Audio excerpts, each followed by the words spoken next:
Welcome to today's class. This is the second class on the topic Mathematics of Finance, Time Value of Money Revisited. So, we will begin today by finding out the present value of future receipts. The formula we will use is future value for period n equals to PV or present value multiplied by 1 plus I whole to the power n, where FV or future value equals to future value of initial flow after n years, PV equals to present value of cash flow, I equals to annual rate of interest, n equals to period of investment. So from the above formula we get PV equals to FV of n divided by 1 plus I whole to the power n. If we cross multiply this 1 plus I whole to the power n to the left side, we get this formula. So with this formula we can find out the present value from the future value.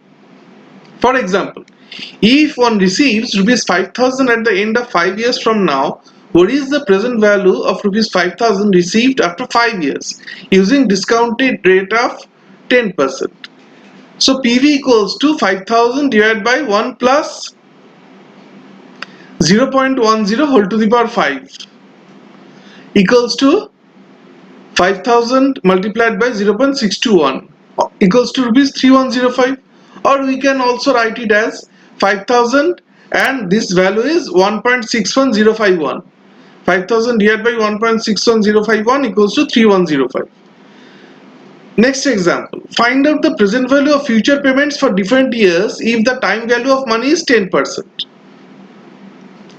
So this is the different years 1 to 5, and the cash flow is 1,000, 2,000, 3,000, 4,000, 5,000.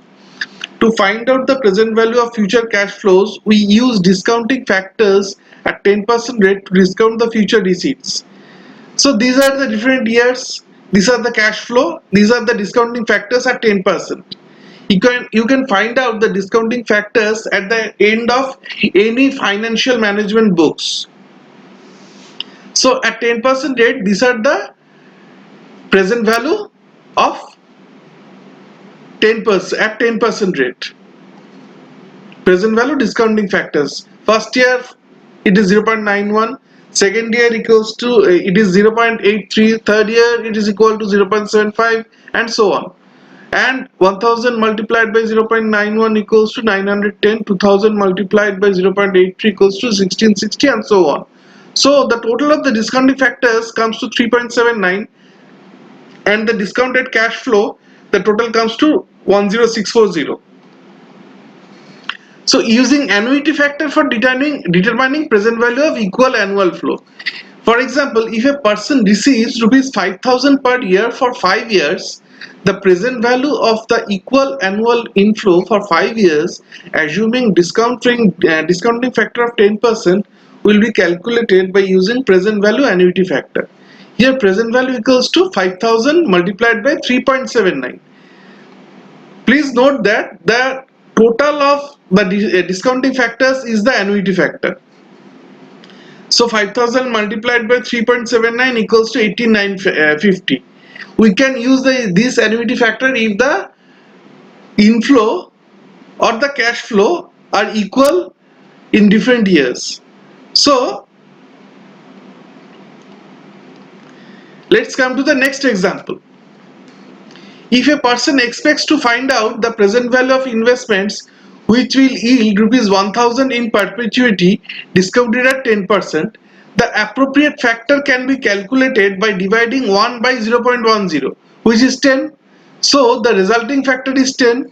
This is to be multiplied by the annual cash inflow of rupees 1,000 to find out the present value of perpetuity. So 1,000 multiplied by 10 equals to 10,000. So this amount of investment, rupees 10,000, is required if a person wants to earn rupees 1,000 per year perpetually at interest rate of 10%. Next, examples on practical application of compounding and present value techniques. First example, a company wishes to establish a sinking fund for retirement of its employees. A fund of rupees 50 lakh is required after 10 years. For this purpose, the company wishes to invest in a fund which will earn 6% a year. Find out the equal amount of contributions to be made to the fund so that it accumulates rupees 50 lakhs after 10 years. So from the annuity table, we see that 1 rupee invested each year for 10 years at 6% interest rate will be 13.181, or the annuity factor for 10 years at 6% interest rate will be 13.181. So in order to get rupees 50 lakh, investment per year will be 50 lakh divided by 13.181 equals to 379,333.887. So if the company invests rupees 379,333.887, or let's say 379,334 annually for 10 years, it will accumulate rupees 50 lakh for the pension fund. So this is one practical example. Next example. A person borrows rupees 1 lakh at 12% rate of interest to be paid at equal year-end installments.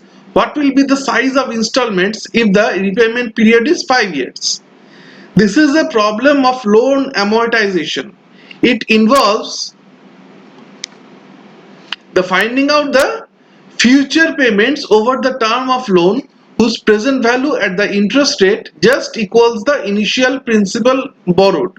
In this case, the individual has borrowed rupees 1 lakh at 12% interest.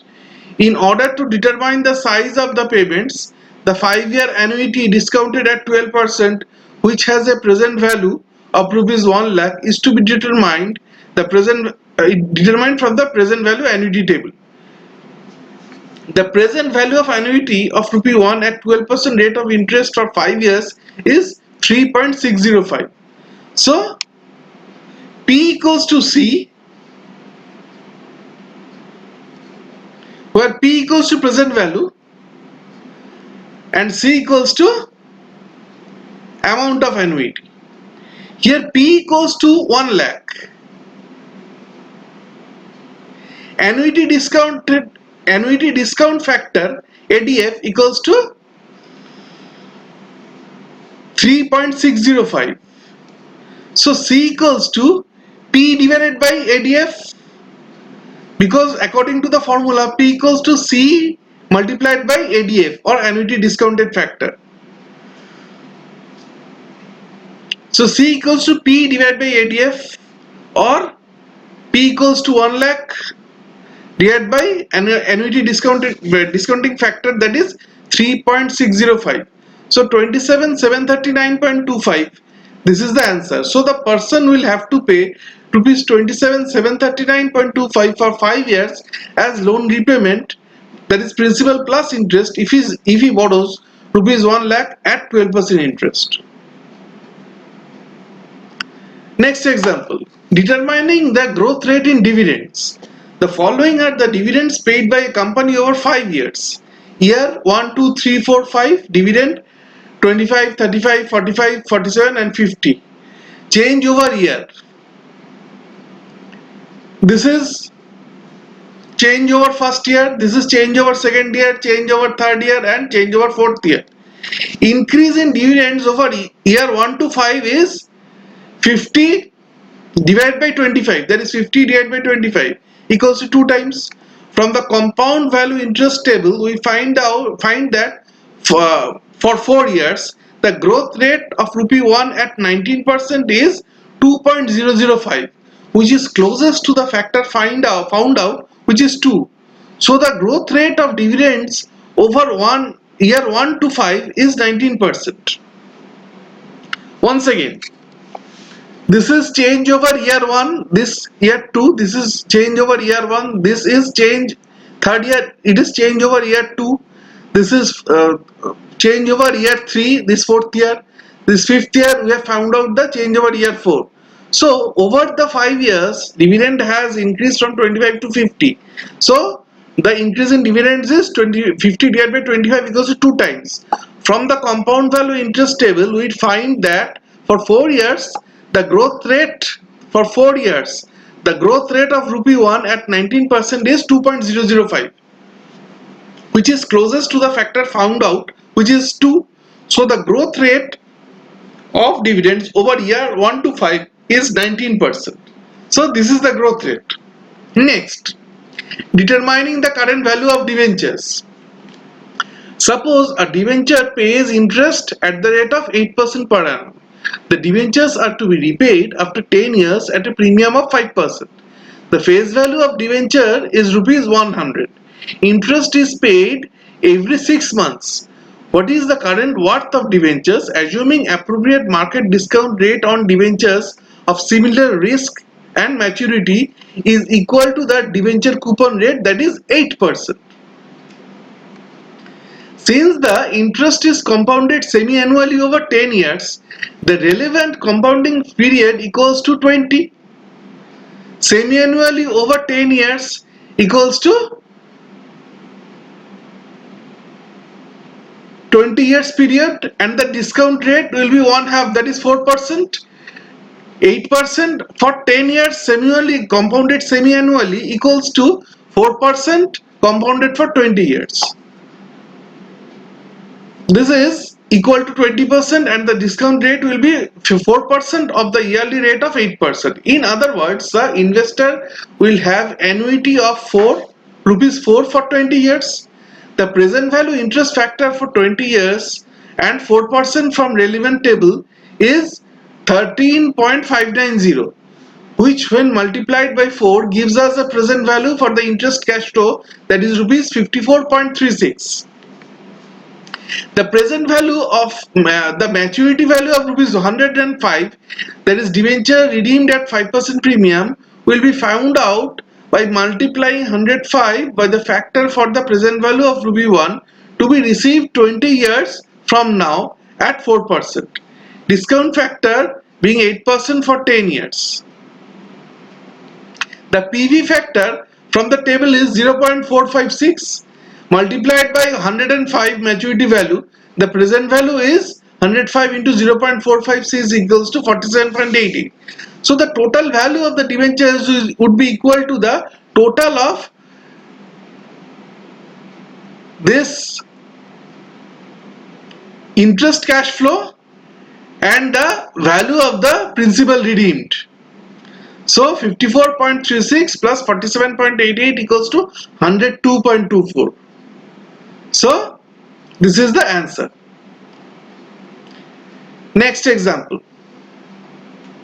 A debenture of rupees 100 face value that carries an interest of 14% is redeemable after 6 years at a premium of 2%.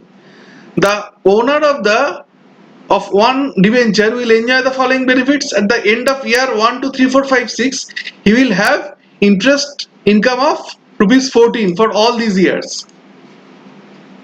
Now, principal repayment at the end of 6th year is 102. Now, if the owner requires a return of 16% from this debenture, it is given that the debenture carries interest of 14%. Now, if the owner requires a return of 16% from this debenture, or the return on similar debentures in the market is 16%, the present value of a debenture to the investor will be rupees 14, that is the interest income, multiplied by present value annuity factor of 16% for 6 years, plus rupees 102, that is the redemption value, multiplied by discounting factor at 16% for 6 years, that is 14 into annuity factor at 16% for 6 years equals to 3.685, and discounting factor at 16% for 6 years equals to 0.41. So 14 into 3.685 plus 102 into 0.41 equals to 51.59 plus 41.82 equals to rupees 93.41. So this is the present value of the debenture. So with this, we have come to the end of today's class. Hope you have understood what I have taught.